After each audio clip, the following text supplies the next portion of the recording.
Kamusta po kayo mga ginigiliw kong tagapakinig? Muli po ay narito tayo para sa isa na namang kwento ng kababalaghan.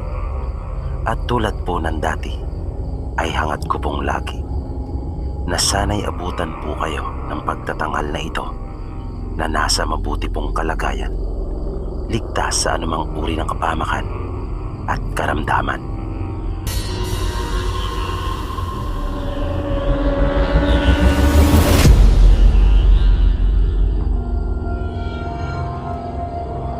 Ang kwentong inyo matutunghayan ay minsan pang ipinadala ng isa nating masugid na tagapakinig na nagpakilalang si Eddie.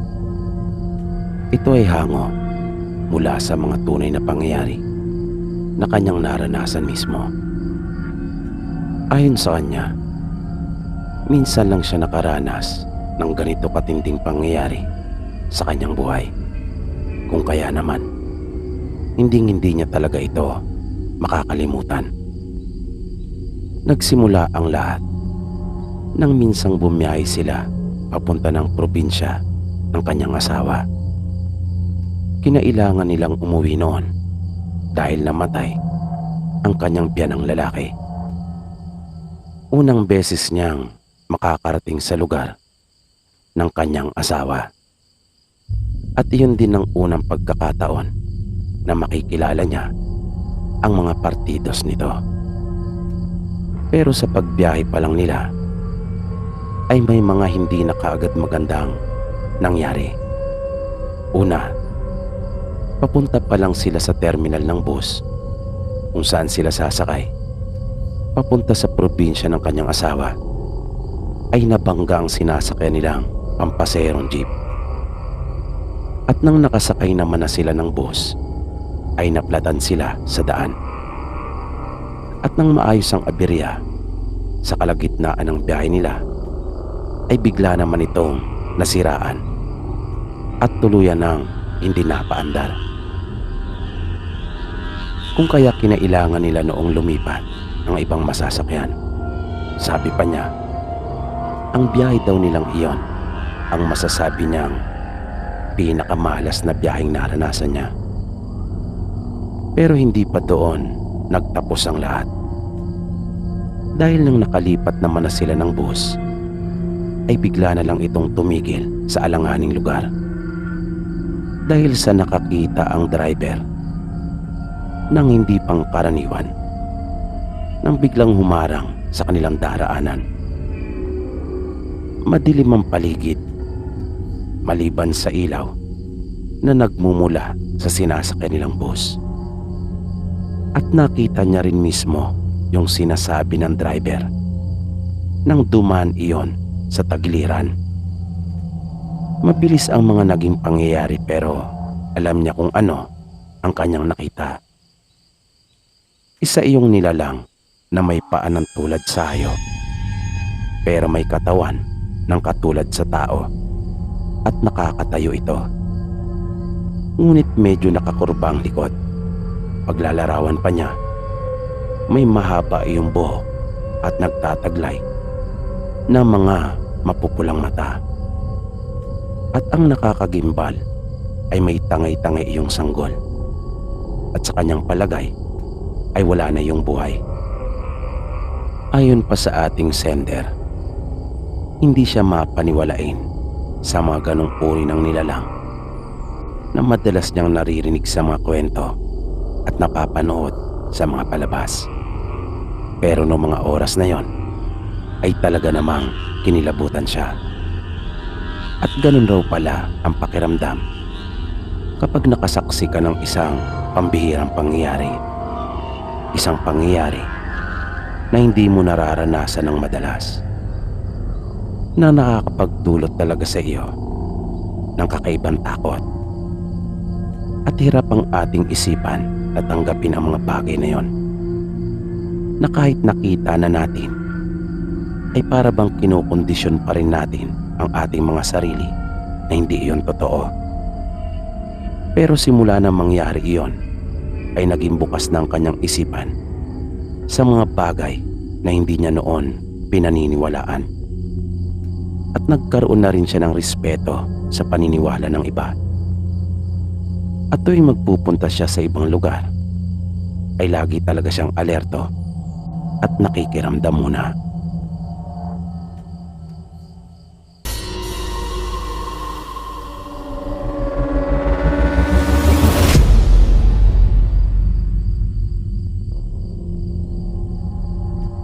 Kumusta po kayo, Sir Baby?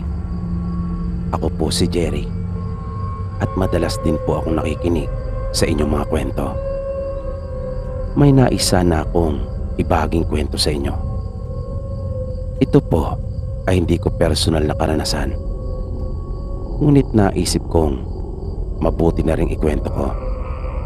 Lalong-lalo na para sa mga tagapakinig nyong mahilig talaga sa mga ganitong uri ng kwento at laging nag-aabang. Bali naganap po ito, maraming taon na rin ang nakalipas.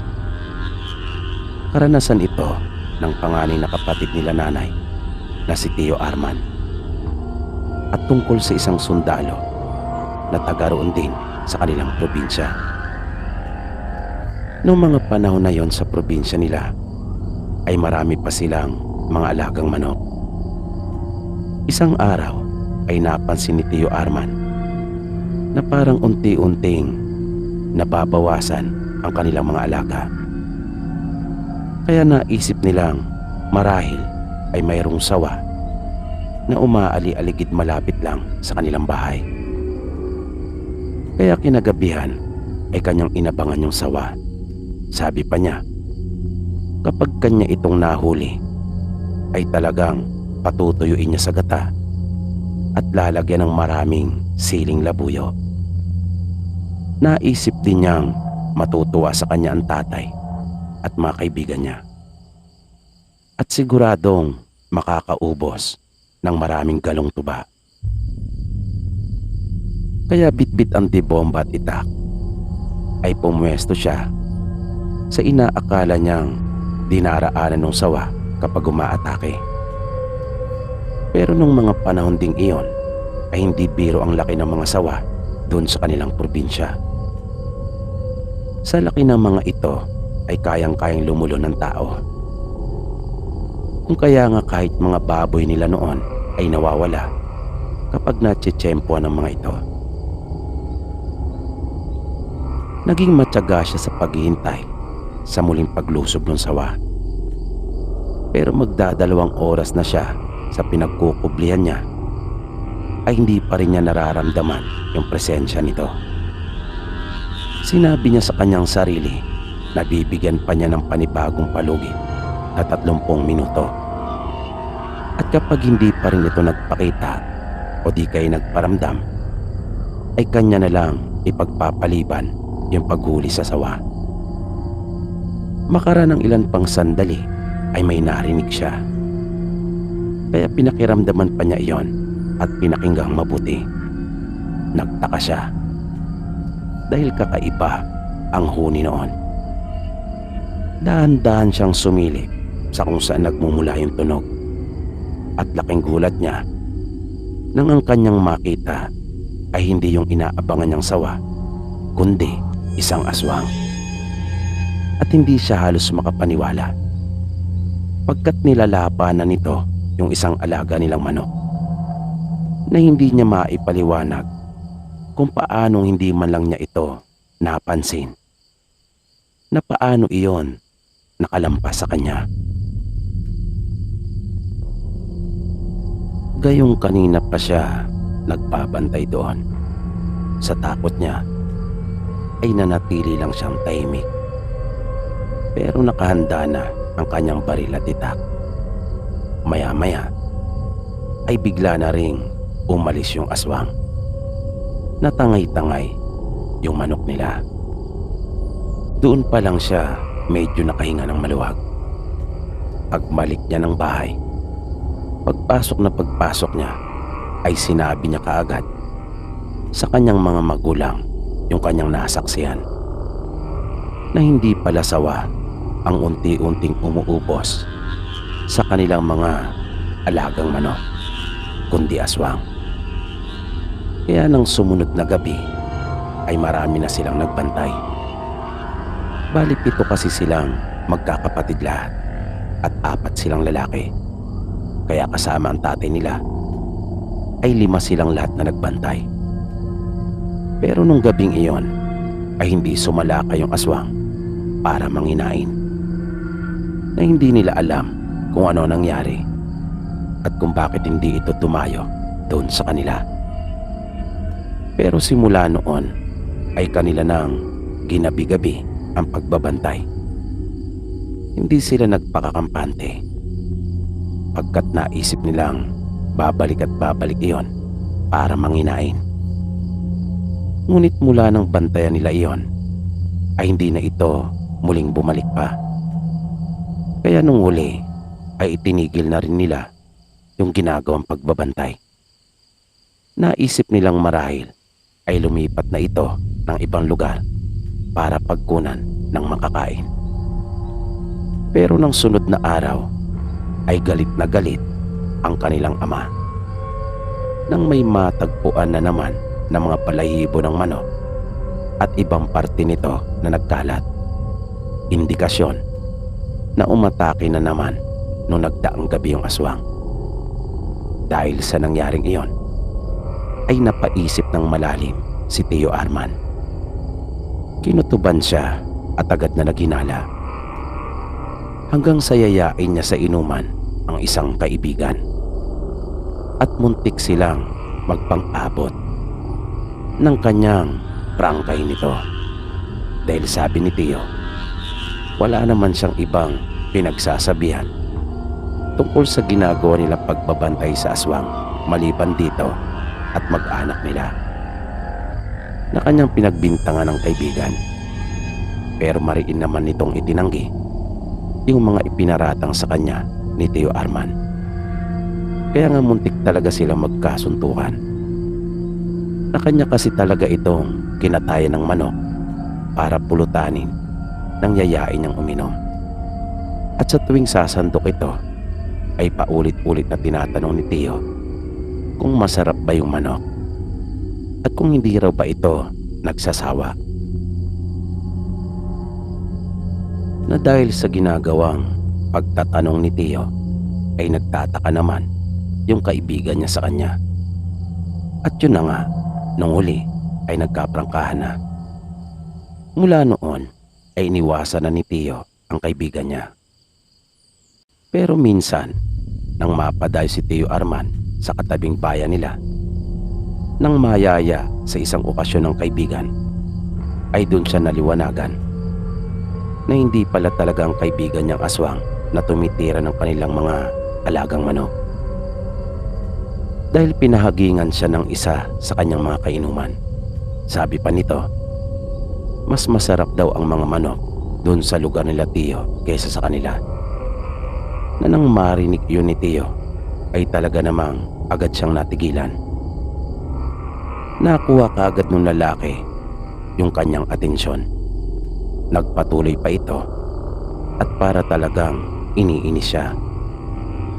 Pagkukwento pa nung lalaki, mas masarap kumain ng manok kapag pinaghihirapan, lalo na kapag mayroong mga bantay pa. Na dahil sa sinabing yun ng lalaki ay hindi na nakapagpigil pa si Tio at napikon na talaga ng tuluyan. Tumayo siyang bigla at agad na sinuntok yung lalaki. Mabilis naman silang inawat ng iba pa nilang mga kainuman at sinabihan siya na magunos dili. Dahil wala raw si Tio Arman sa lugar nila. At nang pagmasdan nga ni Tio yung mga taong nakapalibot sa kanila, ay napansin niyang titig na ang mga ito na nanlilisik pa ang kanilang mga mata. Na nakita niya ang lakas ng kanilang mga paghinga na para bang humihingal. Kaya bigla siyang kumalma. Dahil medyo natunugan na niya na halos kaanak pala at kaibigan ng lalaki yung mga naroon. At malakas ang kutob niyang hindi sila mga normal na tao. dahil parang mga pusang nagtayuan yung mga buhok sa batok nang tila ba makaamoy ng ibang dugo. Nang sumulak iyon dahil sa pagkainis ni Tio sa lalaki. Dinikitan pa siya ng lalaki kasama ng iba pang naroon at sinabihan siya na maswerte dahil may iba raw mga taong naroon na hindi nila kauri. Dahil kung nagkataon na sila lang ang naroon, ay kayang-kaya raw nilang lapain doon mismo si Tio, na masaya daw nila itong pagsasaluhang kainin. Ginantian lang naman ito ni Tio ng isang ngiti. Kanya lang itong inisian at hindi siya nagpakita ng kahit kaunting takot. Ni hindi nga siya kumurap man lang kahit isang beses sa lalaki. At bago umalis, ay sinabihan niya na lang ito na dumayo na lang uli sa kanila at manginain ng manok para makita niya ang totoong hinahanap, pagkat marami pa raw manok ang naghihintay sa kanya. Bago lumabas ng bakuran nung may okasyon, ay nilingon pa ni Tio ang mga ito at tumura siya sa lupa. Inawat naman siya ng kanyang kaibigan dahil takot na ito. Mula noon ay talagang hindi na pumalya pa si Tio sa pagbabantay sa mga alaga nilang manok. At sinabi niya sa sarili na sisiguraduhin niyang hindi na makakaulit pa yung aswang na yon, na kapag bumalik pa ito sa kanila ay sisiguraduhin niyang iyon ang huli, na ito ay hindi na makakabalik pa sa kanila. Ngunit hindi naman na nabawasan pa ang mga alaga nilang manok dahil hindi na rin nagparamdam yung aswang sa kanila, na nung huli ay nalaman niya ang totoong dahilan kung bakit hindi na nito nagawang makabalik pa sa kanila para manginain, pagkat nalumpo na pala ito at nawalan pa ng isang mata dahil may tinalo ito na taga roon din sa bayan nila, na ang pagkakamali niya, hindi niya alam ang kapatid pala nito ay isang sundalo at meron ding alam na nang humingi ito ng saklolo ay agad na tinulungan, na nataon namang may baon pa pala ito sa katawan. May anting-anting pala itong tangan na hindi niya kinaya at iyon ang kanyang napala. Nakwento ng mga taga roon sa kanila, hindi nito nagawang makapagtago at gamitin ang pampulag sa sundalo. At kahit yung kunat ng kapal niya ay baliwala. Kaya naputulan ng paa dahil binasag talaga ng mga bala ng Armalite yung mga buto niya sa binti at tita. At nang hindi na halos makagulapay ay nilapitan at kinunan pa ng isang mata, na tinukot lang iyon sa pamamagitan ng kanyang mga daliri. Kaya mula noon ay nabawasan yung yabang ng mga taga roon sa baryo na yon, na kahit sabihin pang marami sila ay hindi rin nakaporma doon sa sundalo.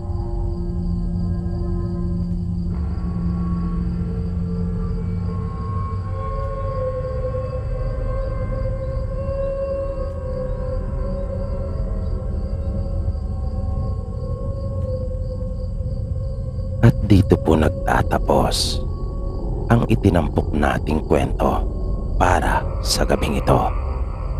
Nawa ay inyong nagustuhan at patuloy nyo pa sanang subaybayan ang mga susunod pa nating kwento dito lamang sa